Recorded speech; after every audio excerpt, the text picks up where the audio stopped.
A very good morning to one and all present here. My name is Arathi Vijayan. I am the clinical psychologist at Zuleika Hospital, Dubai. The topic of presentation today is coping with the challenges of Down syndrome.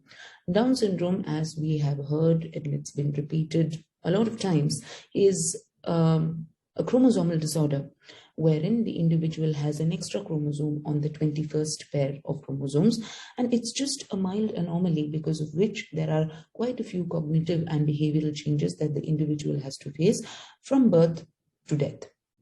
So there are a lot of challenges that do come about because of the presence of this syndrome. However, there are great coping coping strategies that can be employed in order to make sure that the individual and the family around the person can live a happy and full life, even with the diagnosis of this disorder. So when we have to understand, when we try to understand what are the coping strategies, first we need to understand what coping really is. So what do you mean by coping? Coping is nothing but a cognitive and behavioral strategy. Okay. These are certain strategies that you use in order to meet up with the demands of a situation that we consider very difficult. For example, very simple example would be failure in an exam.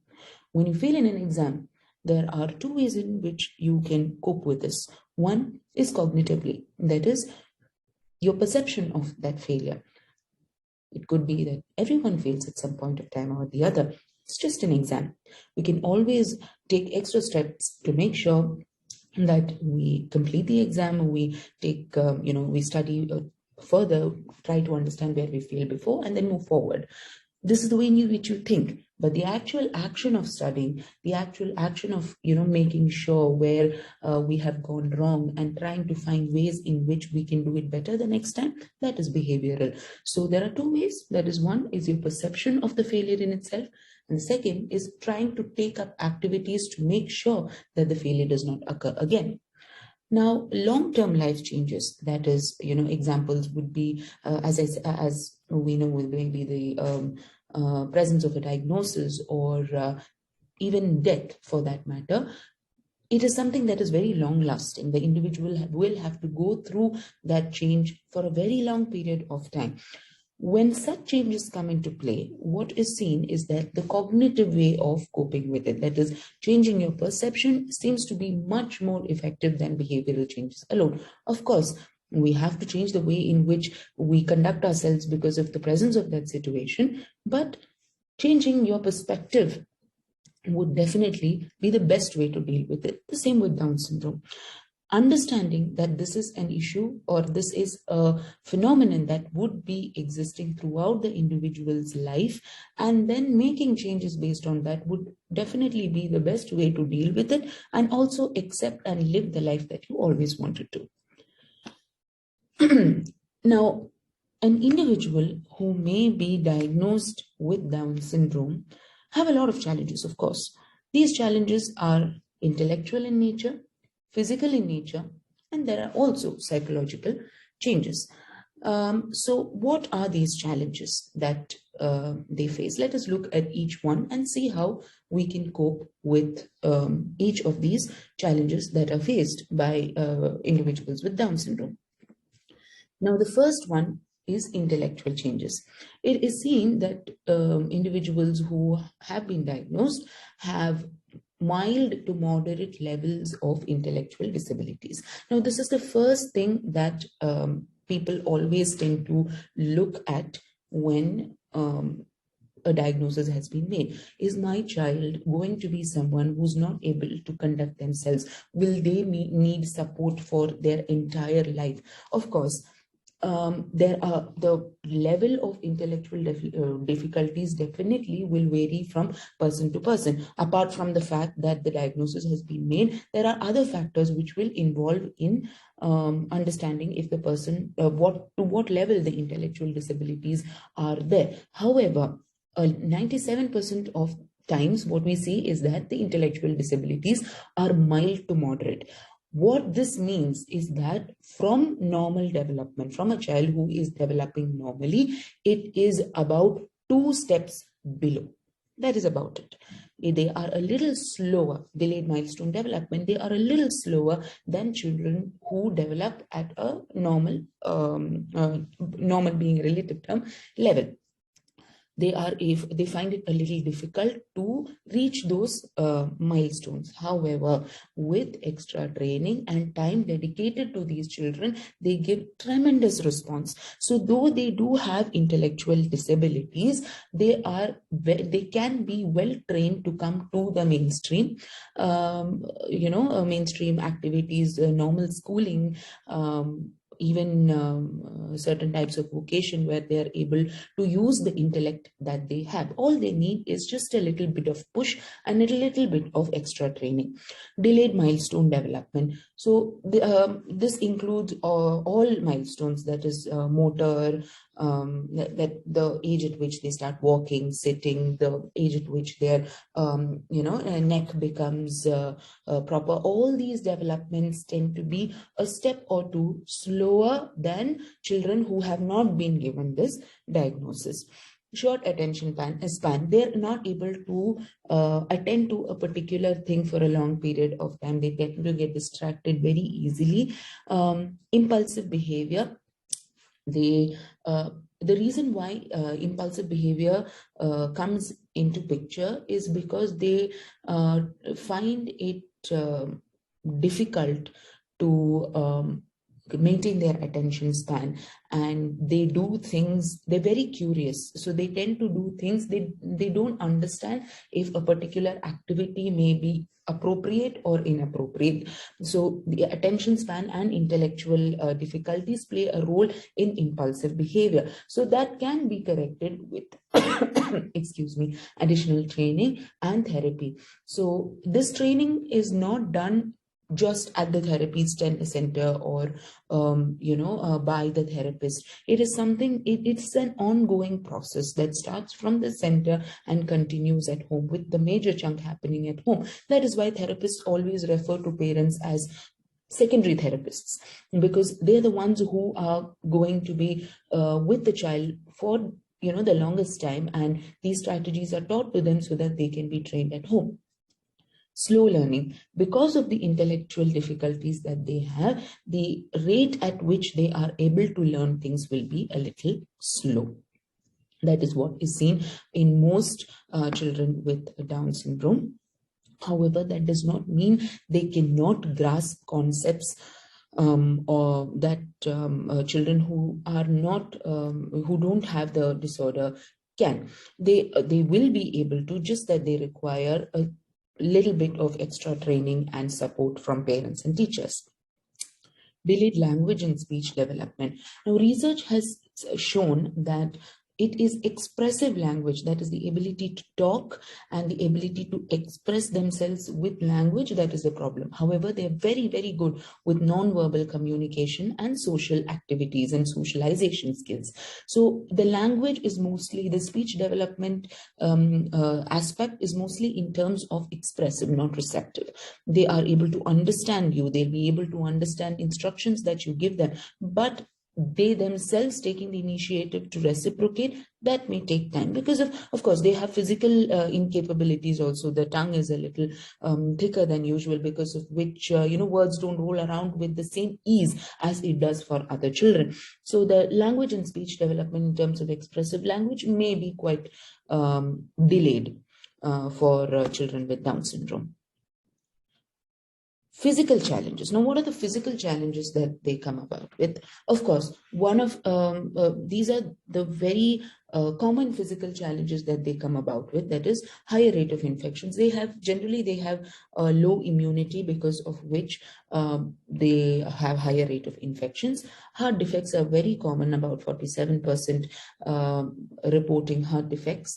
Hearing and vision loss of muscle tone. But this is something, again, that can be corrected with practice and with a lot of physical training. There are a lot of children who take part in activities like swimming and gymnastics, and they do wonderfully well. An example would be Nandi from UAE itself. She's an amazing example for how to have overcome this issue with loss of muscle tone. sleep disturbances because they're always, sick, and they're not able to regulate their sleep patterns as well. Dementia. Now, dementia, though it is seen that a lot of individuals with Down syndrome do develop dementia, that is loss of memory or Alzheimer's at a later stage, it's not necessary that all of them do. The prevalence of dementia in Down syndrome individuals is just as much as the normal population, but it's just that when they do contract it, or if they do have the chances of getting that, it happens about 20 to 30 years earlier than normal population. So the loss of memory and the other behavioral challenges with it will be seen a lot earlier than others of the normal population, of those who have not been diagnosed with the disorder. Now, psychological challenges, this is what we tend to overlook. Now, psychological challenges happens not just to the individual with the diagnosis itself, but to the family as well. Because to a large extent, what happens, the diagnosis has been given prior to delivery, through your ultrasound and things like that. And the issues or the psychological distress starts to the parents even before birth. So first, let us address the psychological challenges to self. Self meaning the individual who has the disorder. Now, when we consider someone who has Down syndrome, we do not think that the individual may have, feelings and emotions similar to any other person. They do have issues in cognitive and behavioral conduction, but that does not mean their emotions are not the same. They can love, they can be happy, sad, emotionally vulnerable, just as the next person. So the psychological challenges that they face, in fact, are very similar or even more.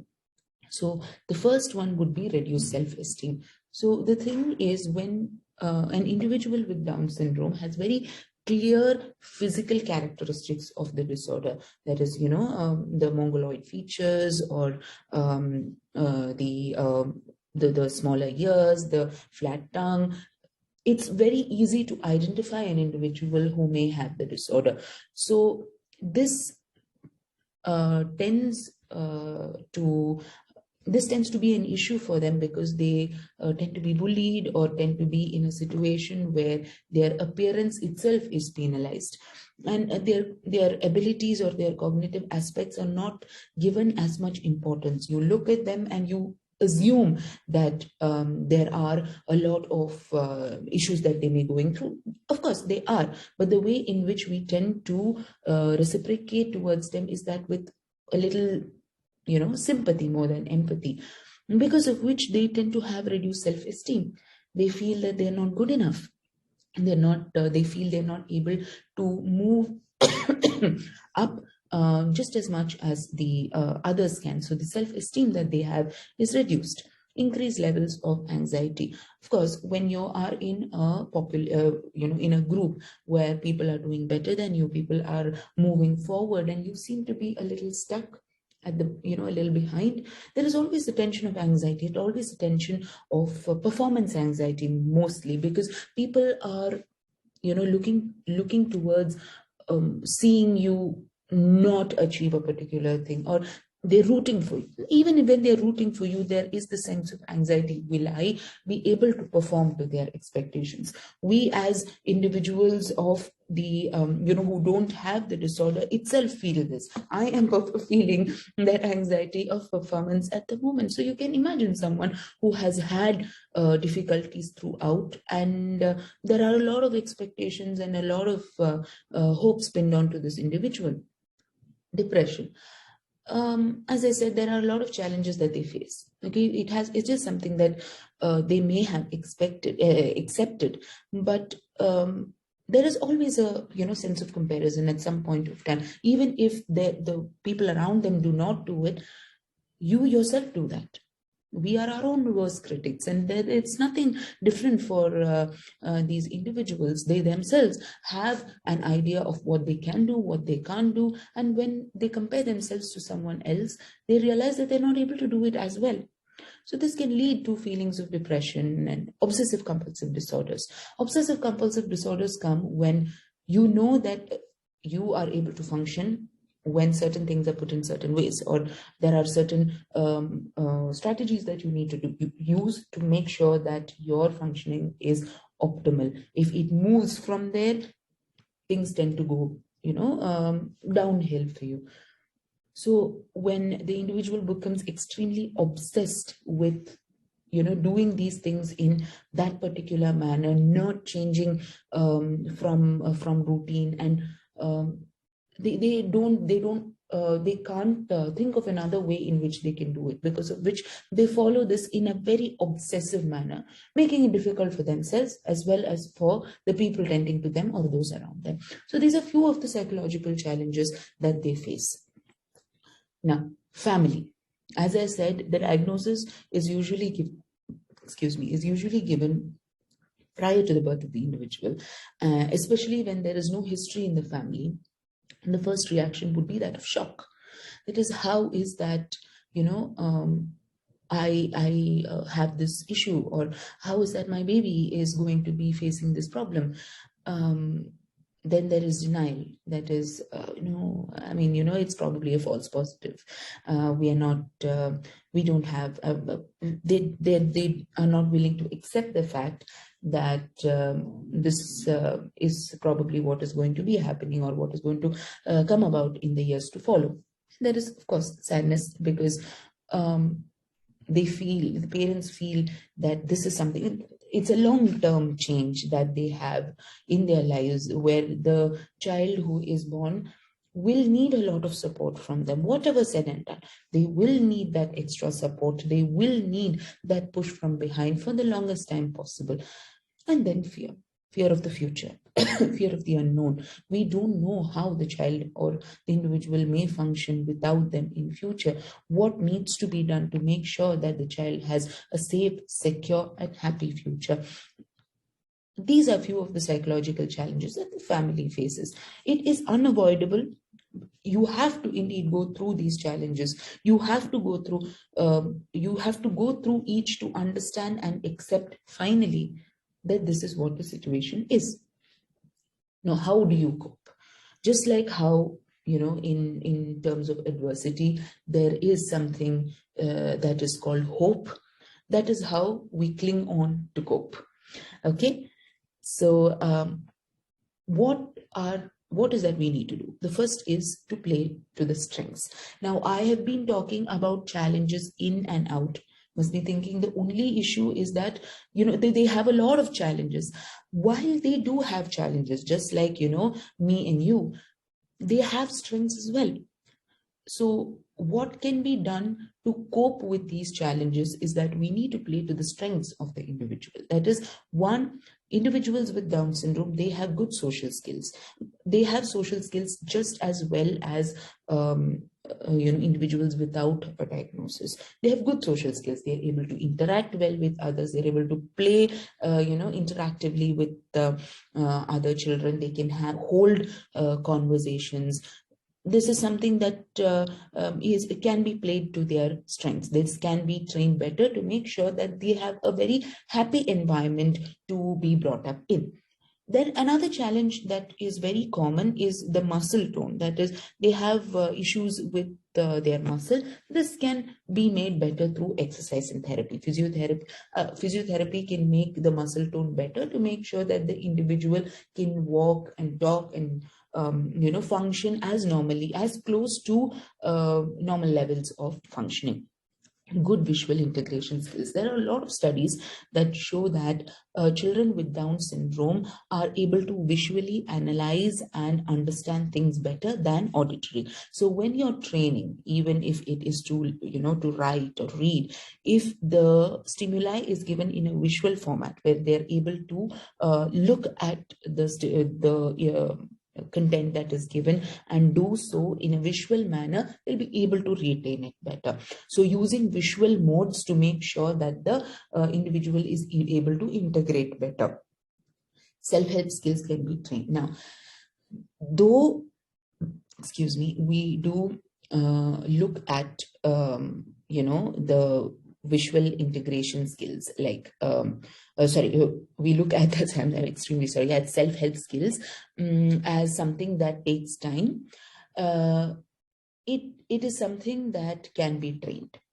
They have mild to moderate intellectual difficulties, which means they are trainable. They require a little more time than children who don't have Down syndrome, but they can be trained to make sure that they eat on their own, they take bath on their own, and they're able to conduct themselves physically on their own. So this is something that can be trained.